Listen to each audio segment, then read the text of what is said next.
Hello and welcome to Viral Court Files, the spot where we unpack the stories the industry wishes would stay quiet. If you like straight talk, real pressure, and the kind of drama others tiptoe around, you're in the perfect place. Today's headline: a clash no one expected. Katt Williams versus Snoop Dogg. Career down the road. People might not want to book you in Texas or Arizona or California. Sir. Wouldn't that be fantastic? Let's let that. It all kicked off with a warning.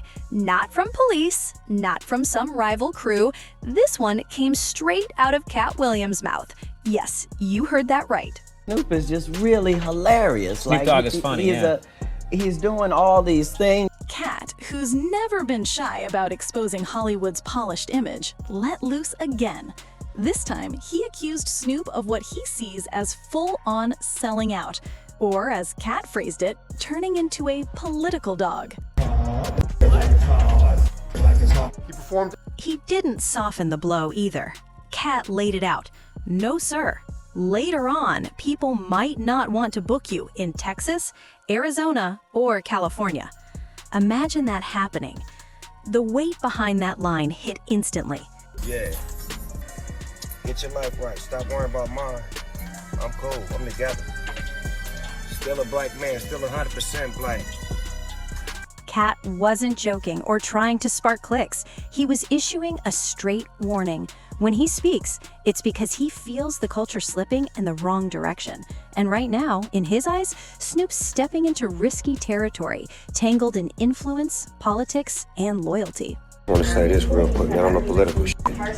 All you people for the federal government that not getting paid right now, ain't no fucking way in the world y'all can vote for Donald Trump when he come back up again. If y'all do vote for him, y'all some stupid Katt's been tearing through Hollywood all year, exposing fake alliances and backstage deals. Steve Harvey, Cedric, D.L. Hughley, he spared nobody. But the moment he mentioned Snoop Dogg, the energy shifted.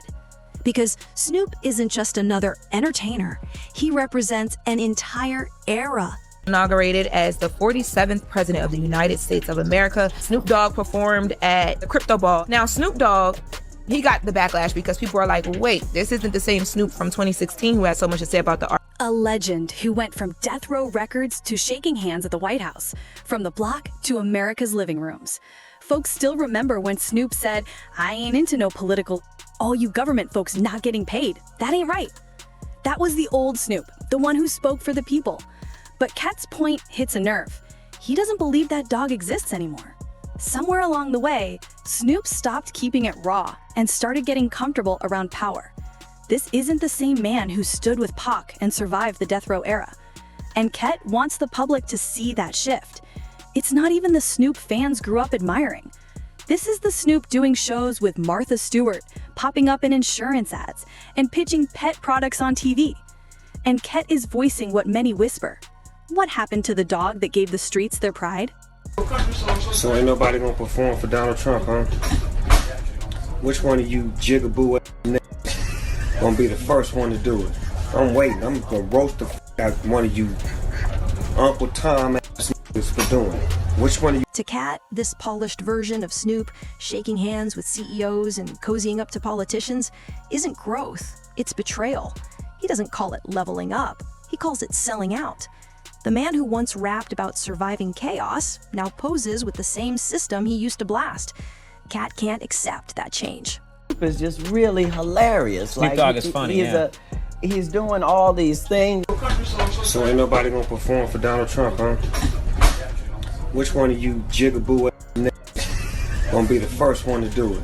I'm waiting. I'm gonna roast the out one of you Uncle Tom ass niggas for doing it. Which one of you? And that's exactly why Katt keeps pressing the issue. He feels the real Snoop got last under fame, business deals, and elite circles. To be clear, Katt still recognizes Snoop as a legend. He's said it many times.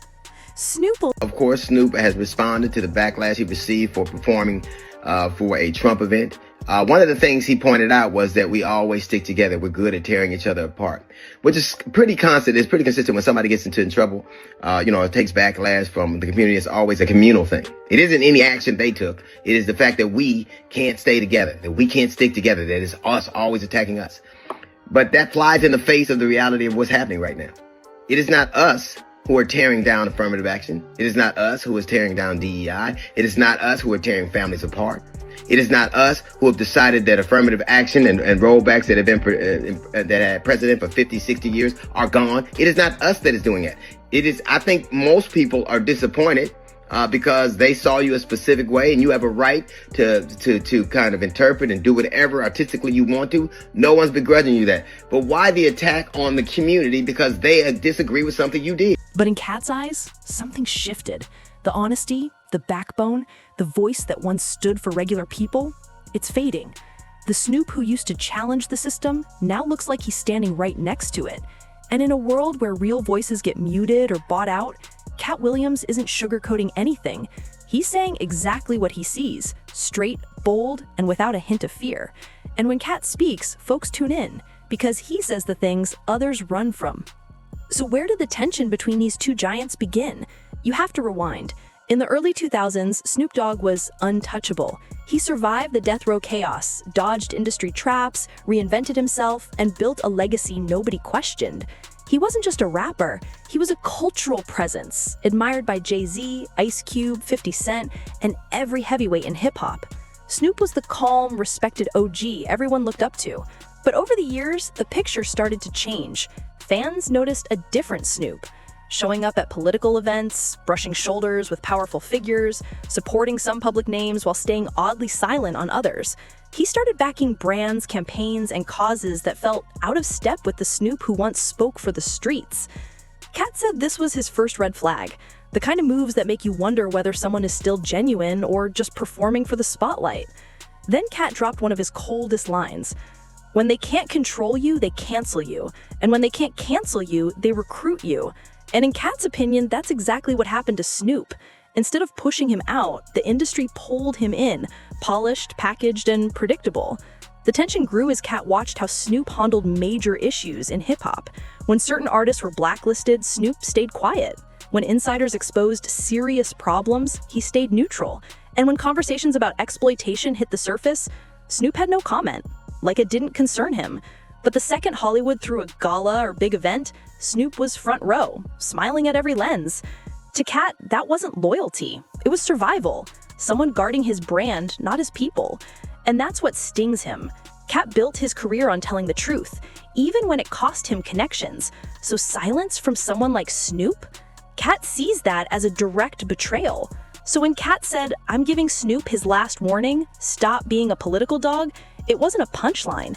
It was a boundary, drawn clear and final. In Katt's eyes, there are two kinds of dogs. The street dog, loyal, fearless, raw, guided by truth. And the political dog, trained, polished, managed, built to keep the system comfortable. Katt believes Snoop used to be the first, gritty, bold, unpredictable, and a real voice for the streets. But now, he sees him as the second, molded to protect the industry instead of challenge it. And honestly, it's hard to say Katt's completely wrong. These days, Snoop is on TV more than he's in the studio, hosting shows instead of touching communities, promoting products instead of pushing messages. He's not just an artist, he's a brand. A massive brand, yes, but the question still lingers. What did it cost? Katt isn't against success or growth. He's asking something simple but real. What kind of growth are we celebrating? Did Snoop evolve as a person or just expand as a brand? Those aren't the same. And coming from Katt, it hits harder. He never begged Hollywood for approval. He didn't need fame to validate him. The industry tried everything, blacklisting, headlines, legal pressure, but he never softened who he was, never bent for comfort. That's why people believe him. He has nothing to protect, nothing to hide, nothing to lose. His focus is on what happens when honest voices fade out. And the story digs even deeper. Snoop and Katt weren't strangers. They didn't rise in separate lanes. They're both West Coast icons, one in rap, one in comedy. Both respected, both admired, both shaped by the same landscape. In the 2000s, their bond was solid. Snoop supported Katt, appearances, radio moments, backstage exchanges, real camaraderie. But over time, Katt noticed the gap widening. As Katt called out Steve Harvey, D.L. Hewley, Cedric the Entertainer, and others, Snoop stayed silent. Not a word. What frustrated Katt even more was that the same people he exposed were the same people Snoop posed with, smiling together like nothing ever happened. To Katt, that wasn't loyalty. It was betrayal, dressed in designer. Because if you stand for the truth, you don't go missing when your voice is needed. That's when Katt drew the line. He said it plain. You can't claim you're for the people while shaking hands with the puppeteers. And everyone knew who that was aimed at. Straight at Snoop. Katt didn't hint, didn't soften, didn't circle around it. He wanted it understood. And this isn't the first time folks have questioned whether Snoop changed direction. Back in the death row days, he was pure street, loyal, vocal, and unapologetic. He rolled with Pac and spoke like a man with nothing to hide. But after Pac died, everything changed.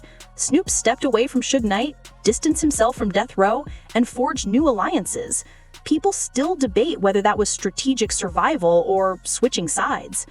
After death row, Snoop joined No Limit with Master P, reinvented again, then slid into the corporate world, Hollywood, and eventually full mainstream superstardom. He's changed images more than any rapper from his era.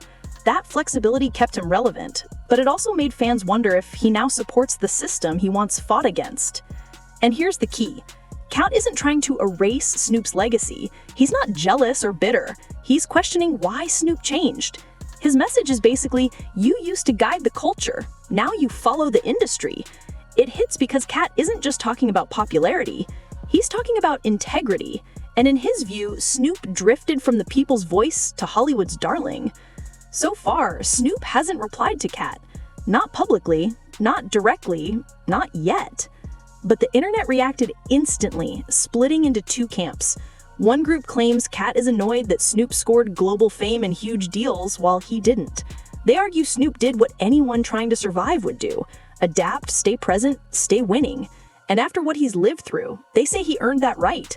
The other side agrees with Katt completely, saying he's the only one bold enough to say what many quietly feel.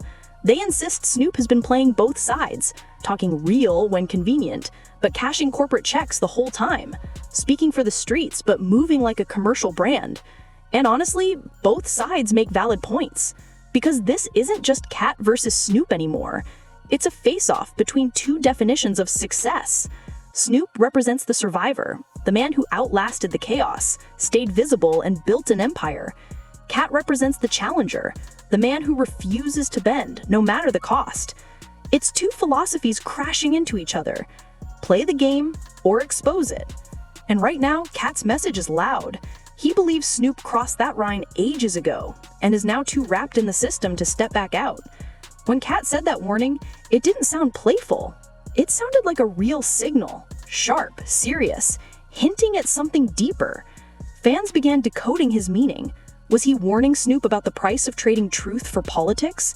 Or pointing out the danger of trying to navigate both sides when eventually both sides will come for you? There's also a quieter third group, people who think Katt is simply tired of watching the men he once respected turn into something he barely recognizes. He admired them once, but watched them cozy up to systems they used to challenge, and it weighs on him. As he said, the moment you stop speaking for the people stop speaking for you. And that message is aimed directly at Snoop. Because no matter how celebrated, respected, or global you become, if the streets stop relating to you, your legacy loses power. That's why Katt's warning feels deeper than a call-out. It's personal, bigger than one artist, bigger than one rift. It's aimed at every entertainer who rose up and forgot the people who built them. Katt is sending a message to all of them. Don't let the world reshape you. Don't let them shrink your voice, because once your authenticity fades, they have no reason to keep you around. That's the heavy truth underneath it all. Snoop's career shows how complicated fame becomes. He's done everything: rapper, icon, businessman, comedian, actor, brand partner. His accomplishments are real. His impact is undeniable. But with every polished move, the same question returns. Has Snoop become too safe, too corporate, too political? This is the same Snoop Dogg who once told the system to its face he didn't need it. The Snoop who spoke with raw force. Now that same man sits on daytime TV, laughing, shaking hands, moving like part of the machine. And that's what Katt refuses to accept. Still, no matter how rough this gets, one truth stands firm. Snoop Dogg's legacy runs deep. He helped build West Coast hip-hop brick by brick. But Katt's warning feels like a turning point, a reminder that fame can lift you up, but it can also dull your voice if you let it. Snoop's influence is undeniable. The question now is which version of him will define it. He supported younger artists, opened doors, given back, created opportunities, and he's one of the few legends who aged gracefully.